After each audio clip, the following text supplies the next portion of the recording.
So questions from the audience? Anyone?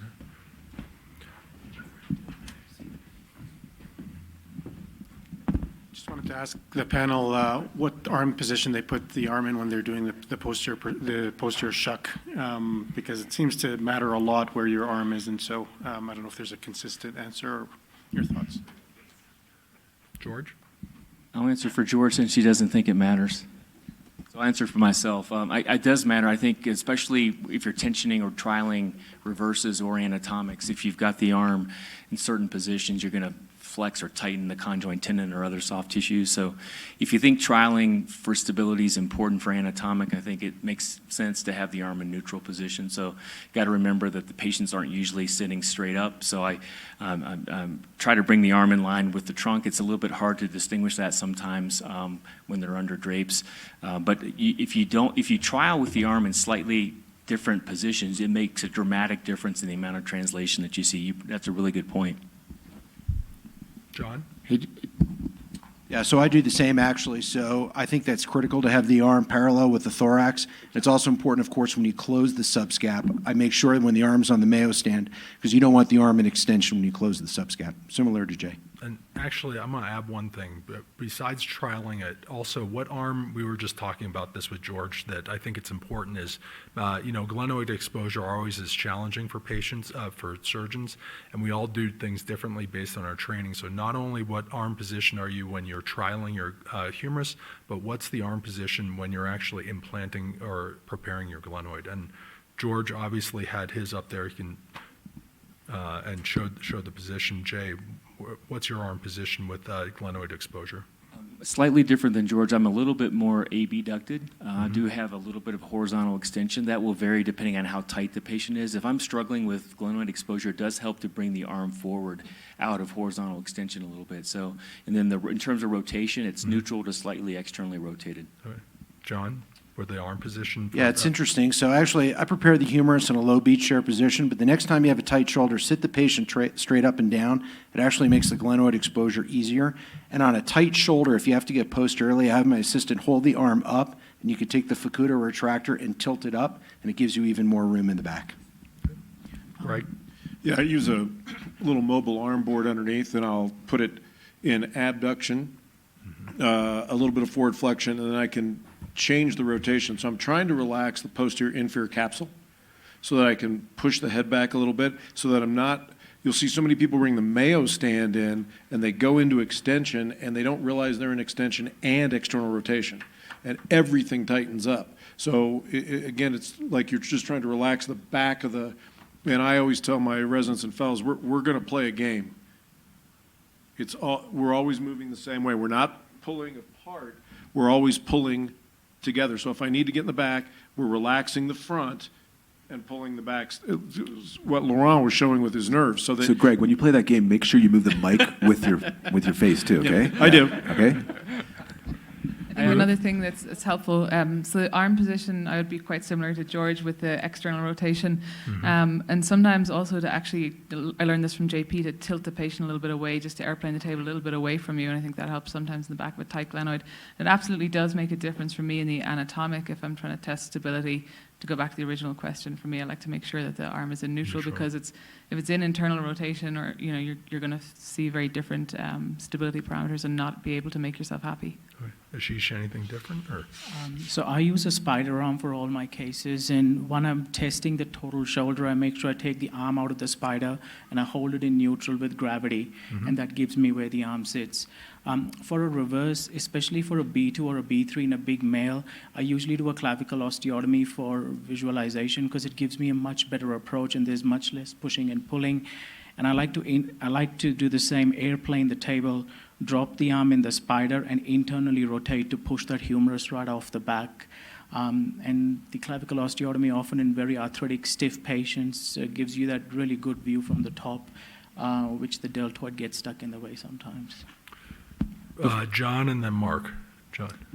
I'll start with Jay with this question because I know he uses the same technique that I do.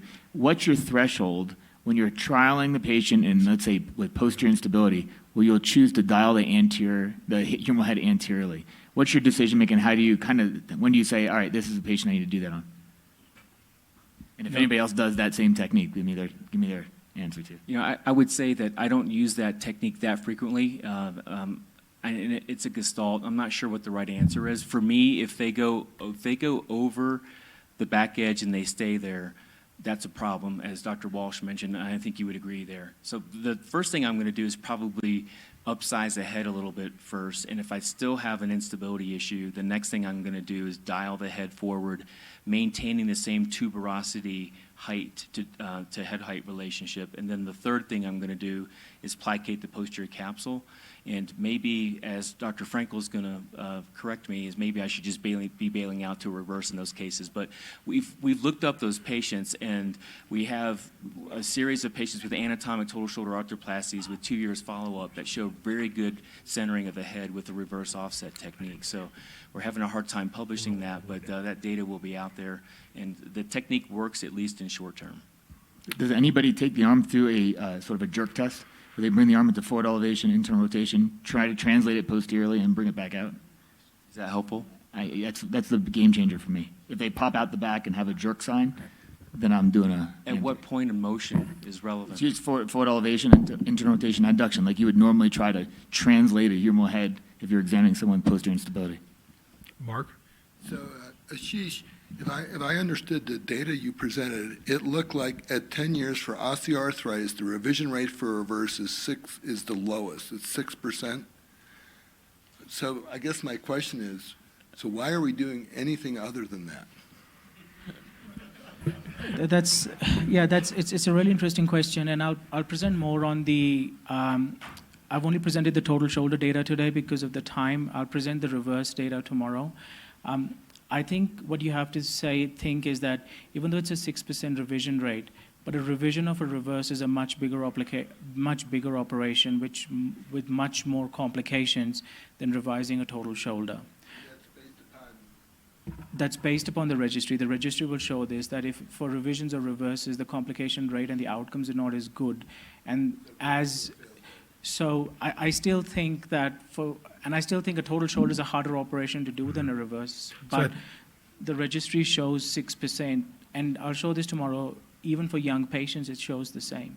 So Ashish, just to snowball on that, if you comment on this thought, you know, the surgeon's willingness to revise a patient is dictated on the type of implant they have and who the patient is in front of them. And maybe you can expound on some of the limitations maybe of that data. If you're using revision as an endpoint, it doesn't really speak as to functional outcome, and it doesn't speak to how many reverses in older patients that aren't really happy that aren't getting revised. So I think the data, although you showed a lower revision rate with reverse, maybe there's a pretty disparate outcome in how the patients are satisfied or what their function is. That's absolutely right, Jay. This is just endpoint data, and it's for all comers. And I completely agree with, range of motion scores and getting back to the functional activity you want to get back to. And I'm not saying at all that everyone should be doing reverses because the revision rate is low. That's not the point. All I'm saying is this is what the data shows.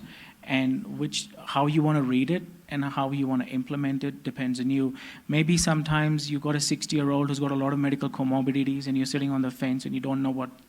At least as a surgeon, you can have confidence that if I choose a reverse for this young patient with medical comorbidities, I'm not making a mistake.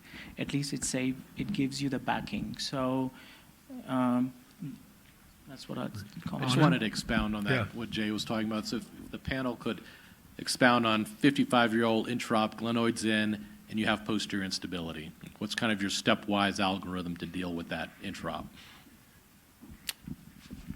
So in this case, have I corrected so I basically checked my implants again. So I want to make certain that, my humeral head was sized correctly and the glenoid is placed in correctly. So if I used an augmented implant, and so when you mean posterior instability, so the arm's in neutral and I push it out the back and it stays out the back. So the second thing I do immediately after that is I place the arm into internal rotation and I check it again.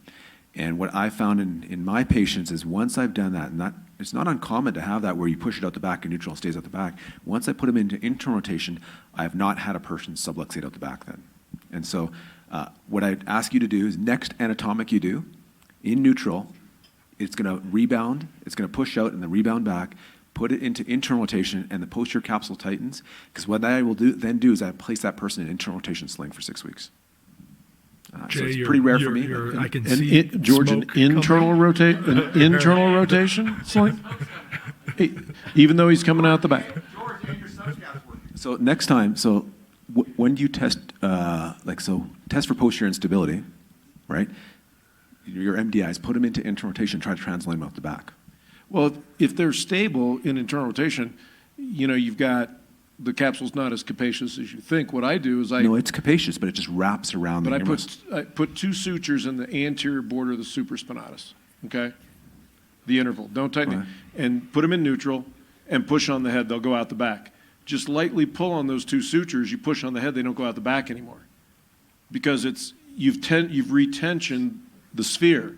If they still go out the back, then I will do a posterior capsulorrhaphy and the interval, and I'll put them in neutral, and I will put them in a sling and derotation wedge in a handshake position for 3 to 4 weeks, and none of those patients have resubluxed. So it's exactly the opposite of kind of what you're saying. And that's what I said when I think went it's- up there. I said, But I think this it's is a not based on any three-dimensional science. problem, but you have to do it you're going through a logical stepwise progression, so am I.